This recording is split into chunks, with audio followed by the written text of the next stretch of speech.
스코어 논란이 확대되고 있습니다. 어제 국회 외통위에서도 이 문제가 집중적으로 다뤄진 것 같습니다. 야권은 군사주권 포기다 이러면서 강력하게 비판하고 있고요. 그래서 재연기하려면 국회 비준 받아야 된다 이런 주장하고 있습니다. 반면에 여당은요. 한반도 안보 상황을 고려한 불가피한 선택이다 이렇게 주장하고 있습니다. 예, 새누리당 원유철 의원 연결하겠습니다. 원유철 의원은 그 국회 국방위원장을 이미 지냈고요. 그리고 지금은 국회 외교통일위원회 소속으로 일하고 있습니다. 안녕하십니까 의원님. 네, 안녕하세요. 원유철입니다. 예, 어제 외통위에서도 전시작전권 환수 재연기 논의가 좀 많이 있었던 것 같아요. 네, 그렇습니다. 예, 어제 분위기 좀 전해 주실래요? 예, 기본적으로 이 전작권 전환을 연기시킨 것은요. 그에 대해서 좀 말씀을 드려야 되겠는데요. 네네. 지금 그 북한의 핵과 미사일 위협에 대해서 그 우리의 대응책을 마련하기 위한 불가피한 현실적인 선택이었다는 걸 먼저 말씀드립니다. 네. 지금 북한이 세 차례 핵실험을 통해서 핵무기의 고도화를 만들고 있지 않습니까? 네. 또 이 미사일을 성능 개량에도 상당한 수준에 올라와 있고요. 네네. 또 김정은 체제 들어서 이 북한의 그 대남 위협이나 도발이 대범해지고 있어요. 네. 어제 또 일제 언론 보도 났습니다만 그 커티스 주한미군 사령관이 북한이 핵탄두 소형화 기술을 이제 확보한 것 같다. 네네. 또 이를 탑재할 수 있다고 그렇게 발언했지 않습니까? 네. 이러한 상황에서 우리가 이 북한의 핵과 미사일 같은 대량 살상 무기에 대해서 대응을 해야 되는데요. 그 대응책이 바로 이제 킬체인 시스템하고 네. 한국형 미사일 방어 체계 등을 갖추는 겁니다. 네. 그러니까 이런 걸 갖출 때까지만 우리가 이 전작권을 연기하겠다는 거죠. 그래서 결론적으로 국민의 생명과 안전을 우선으로 하는 그러한 불가피한 선택이었다는 것을 말씀드립니다. 그 무기 연기한 게 아니고요? 그렇습니다. 무기 연기가 아니고요. 예. 이 이제 그 방어 체계가 완성되는 북한의 핵과 미사일에 대한 그 위협에 대해서 공격에 대해서 네. 방어 체계가 완성되는 시기를 네. 2023년 정도 저희 보고 있어요. 우리 정부가. 네네. 그래서 2023년에는 우리가 갖고 올 겁니다. 예. 아, 그래요. 그러면 이번에 재연기하면서 그 일자도 다시 못 박습니까? 그러니까 내부적으로는요. 예. 사실은 이제 미국에서 저희 보고 전작권을 가져가라고 했던 겁니다. 계속 한국이 가져가라. 네. 그 계속 우리가 이제 요구해서 연기한 거 아닙니까? 네네. 이 전작권을 우리 정부가 갖고 오게 되면 우리가 전찬미 연합군을 지휘하게 되는데 네. 그 지휘하려면 이 정보를 정확히 파악해야 될 거 아니에요? 네네. 그 정보를 정확히 파악하기 위해서는 군사 위성도 있어야 되고 정찰기도 있어야 되고 아주 어마어마한 그 정보 자산 무기가 있어야 됩니다. 네네. 그리고 우리가 다 사야 됩니다. 미국으로부터. 아하. 지금은 미국으로부터 도움을 받는데요. 네네. 그래서 우리가 지금은 미국이 이런 걸 좀 더 제공해 달라라는 배경도 있습니다, 사실. 알겠습니다. 그러니까 전작권을 우리가 갖고 오려면 그에 상응하는 군사적 준비를 해야 된다 이런 말씀이잖아요. 그렇습니다. 예. 그런데 2015년에 환수하겠다고 첫 번째 협상을 했을 때 네네. 그때도 똑같은 상황이었잖아요. 그동안에 준비 안 하고 뭐 했습니까? 그러니까 사실은 2012년에 가져오기로 했다가 예. 그 MB 대통령 시절에 오바마 대통령하고 네. 캐나다에서 만나서 3년 연장했어요. 2015년 12월로요. 네네. 3년 연기했는데 그때 이제 지금 시스템을 갖추려면 네. 아까 말씀드린 킬체인 시스템이라든가 또 한국형 미사일 방어 체계를 갖추려면 네. 무려 돈이 한 17조 원이나 들어요. 네. 그 17조 원인데 대한민국 국방 예산이 1년에 한 35조 원 내외 됩니다. 네. 35조 6조 됐거든요. 그런데 이 17조 원에 어마어마한 들어서 단계적으로 저희가 이제 준비해서 나가는 건데 우리가 마음 같아서야 그냥 전부 국방 예산 전부 투여해서 한꺼번에 갖추면 좋겠지만 현실적으로 여러 가지로 어려움이 있지 않습니까? 그래서 조금 저희가 연기하고 있는 겁니다. 예. 아, 그래요. 네네. 그런데요. 2012년 대선 때 네. 예, 박근혜 후보가 이거 공약했던 거 아닙니까? 그렇습니다. 예정대로 2015년에 전작권 환수하겠다. 그렇습니다. 예. 그러면 불과 몇 년 앞을 내다보지 못하고 공약을 잘못한 건지 네. 아니면 알고도 표 때문에 한 건지 네, 어떤 그게 쪽입니까? 아니고요. 예. 그때 공약을 하셨는데 네. 그 이후에 북한이 계속 핵실험을 했지 않습니까? 아하, 예. 핵실험하고 미사일 발사를 계속 했지 않습니까? 네네. 그러니까 핵과 미사일을 계속 발전시켜 나갔어요, 북한이. 네. 그러니까 우리는 거기에 대해서 그 대응 무기를 계속 같이 네.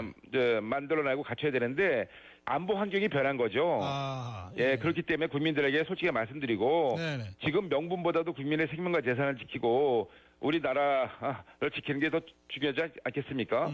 그런 차원에서 솔직하게 말씀드리고 지금 저희가 이렇게 대비를 좀 하기 위해서 시간을 벌기 위한 현실적인 선택이라는 것을 말씀드립니다. 그러니까 공약 파기라기보다는 상황이 워낙 심각하게 변했기 때문이다. 이런 그렇습니다. 예. 이 공약 이 문제가 아니라 이 결국은 전작권을 가져오겠다는 것은 네. 우리가 주도적으로 국민들의 생명과 재산을 지키고 전쟁 발발 시에 확고하게 우리가 지키겠다는 건데 지금 그거보다 더 중요한 거 없지 않습니까?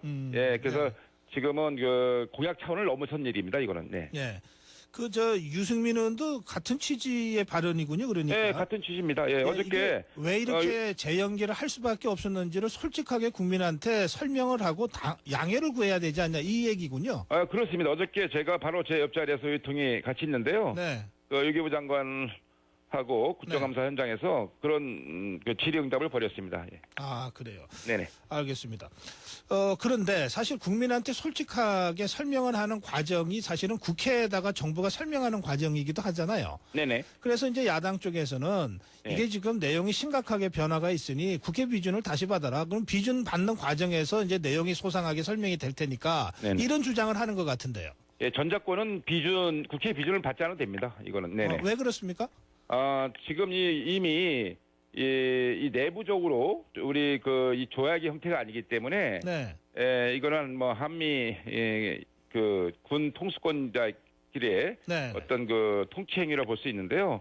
그래서 뭐 국회 비준은 이것은 필요 없고요. 다만 이제 논란이 되고 있는 것은 네. 주한미군 재배치와 관련돼서 네네. 연합토지관리계획이라든가 용산기지 이전 계획, 이 YRP라고 불리는 거하고 LPP라고 네네. 불리는 게 있어요. 네네. 주한미군 재배치죠. 쉽게 말씀드려서 그래요. 이 관련돼서는 이제 뭐 어저께 국회에서 좀 논란이 있었습니다. 네. 이 비준을 다시 국회에서 받아야 된다 안 된다 논란이 있었는데요. 결론 외교부 설명은 이미 큰 틀에서 국회 동의를 받아놨기 때문에 그 내부적으로 조정하는 것은 문제가 없다라는 입장입니다. 네. 아, 그래요. 네네.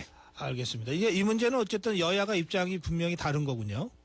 예, 조금 다르죠. 예, 조금 다른데 이제 지금 북의 현실적인 위협에 대해서 우리가 네. 어떻게 대응해 나갈 것인가를 네네. 가지고 여야가 입장차가 조금 다른데요.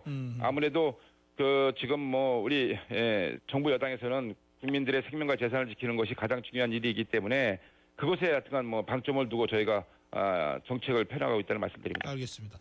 아까 말씀 중에 킬체인을 구축한다거나 또는 뭐 위성을 우리가 직접 운영하거나 할 때 엄청난 그 국방 예산이 든다. 네네. 그리고 지금은 미국 거를 다 빌려 쓸 수 있지만 전작권 갖고 오면 우리가 다 사갖고 와야 된다. 이런 그렇죠. 말씀하셨잖아요. 예, 그렇습니다. 현실적으로. 네. 이게 이제 역으로 얘기하면은 이 전작권 재연기를 합의하는 과정에서 미국 무기를 우리가 대량으로 구입한다고 하는 무슨 이면 합의 같은 게 혹시 없었냐 그러면 네네. 이런 문제 제기가 나올 수 있잖아요. 오히려 거꾸로죠. 음. 우리가 전작권을 가져올 경우에 네.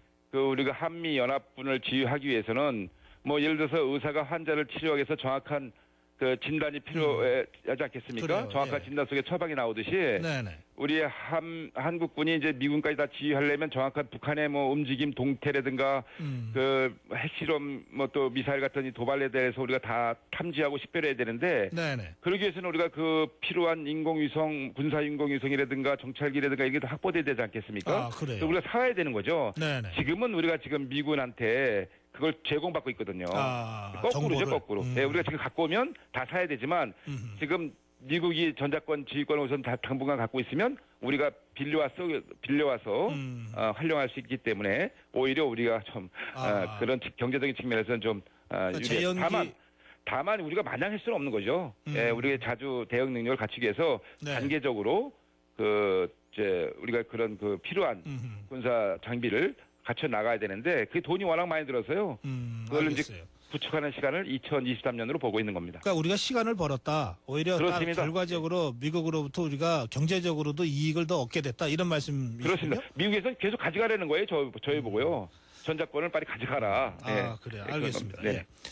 이제 결과적으로 이러다 보니까 용산 기지도 일부 한 10% 정도가 남게 됐고, 그다음에 네. 동두천의 그 화력 여단도 잔류하게 됐잖아요. 네. 동두천 화력 여단도 다 평택으로 가게 돼 있죠. 그 의원님 지역구 평택. 예. 그래 이제 이러면서 동두천 시민들도 아주 강력한 반발을 하고 있어요. 네. 맞으면 동두천 발전 계획 잔뜩 세워놨다가 말이죠. 네네. 이런 문제는 어떻게 해결을 해야 됩니까? 예, 이제 기본적으로는요. 동두천에 있는 미 이사단하고요. 네, 그다음에 용산 기지에 있는 모든 그 한미 연합사하고 팔군 사령부가 네, 다 평택으로 다 이전합니다. 네, 네. 그 중에 한미 연합사의 그 지휘부라고 할 수 있는 왜냐면 거기 국방부하고 합참이 다 용산에 있지 않습니까? 그래요. 예. 유사시에 같이 작전 회의도 하고 지휘를 같이 해야 되잖아요. 네. 그 한미 연합사니까요.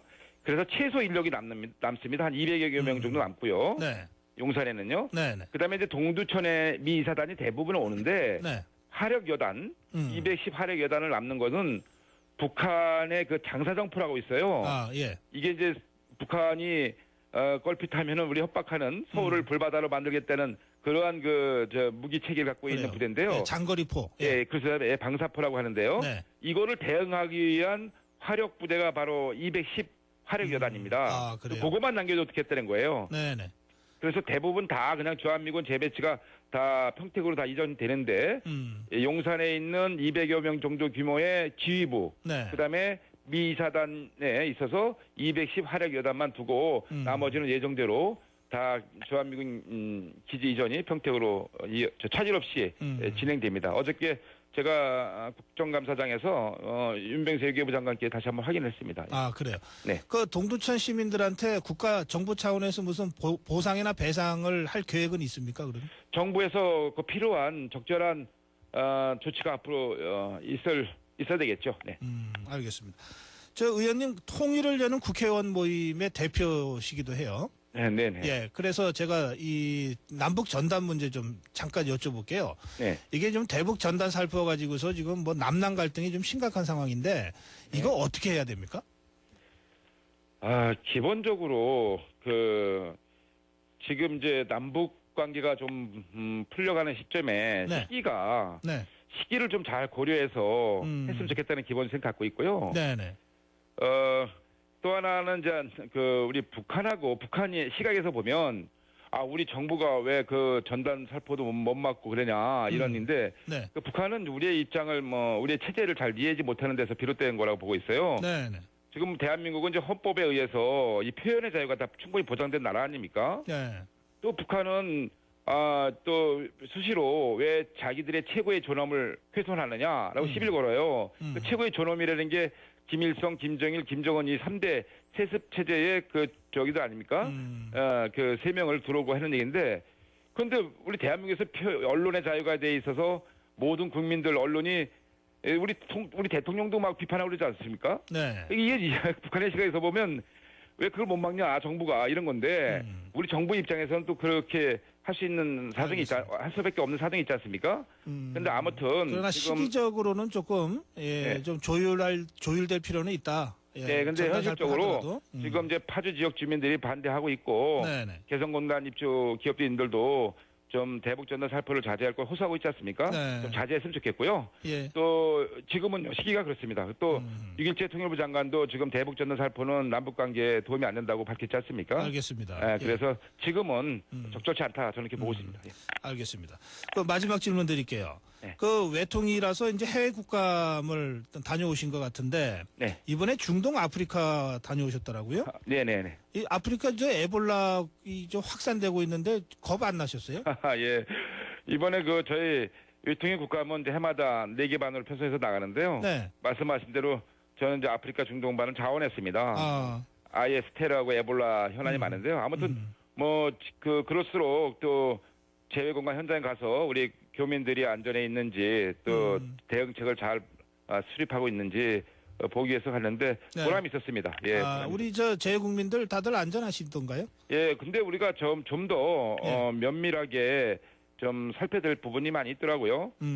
에볼라 관련돼서는 아쉬운 게 많아서 제가 어저께 국감에서 외교부 장관께 대책 마련을 하라고 했어요. 아하. 특별 여행 경보 발령에도 불구하고 입국한 사람도 있었고요. 아하. 또 교민들이 관리가 좀 잘 안 되는 부분이 있었어요. 네. 그래서 이건 철저히 관리하도록 촉구했고요. 네. 근데 IS 관련돼서는 그 테러 위협 잘 대응을 하고 있더라고요. 우리 공간에서 여러 가지 수단과 방법으로 뭐 홈페이지라든가 이메일이라든가 직접 또 문자 메시지로 다 해서 네네. 이런 SNS로 적극적으로 홍보도 하고 있었고요. 아, 그래요. 네, 관리를 잘 하고 있더라고요. 그 알겠습니다. 다행했습니다. 예. 예, 이 중동 아프리카 팀이 제일 힘든 지역인데 누구누구 예. 갔다 오셨어요? 예, 이번에는 다닌 나라가 공교롭게도요. 예. 저희가 그 IS 지원이 가장 많은 나라였습니다. 뭐 아하, 알제리, 예. 튀니지, 네네. 그 요르단, 오만, 사우디 그랬는데요. 아하. 전부 뭐 IS 지원 1, 2, 3위 국가에 있는데 그 조금 그 뭐 경호가 삼엄하고 알겠습니다. 숙소 앞에 뭐 완전 무장한 경호원들이 지키고 있었는데요. 네네. 거기서도 우리 한류 열풍이 뜨겁게 불고 있었고 그 대한민국 코리아 브랜드 가치가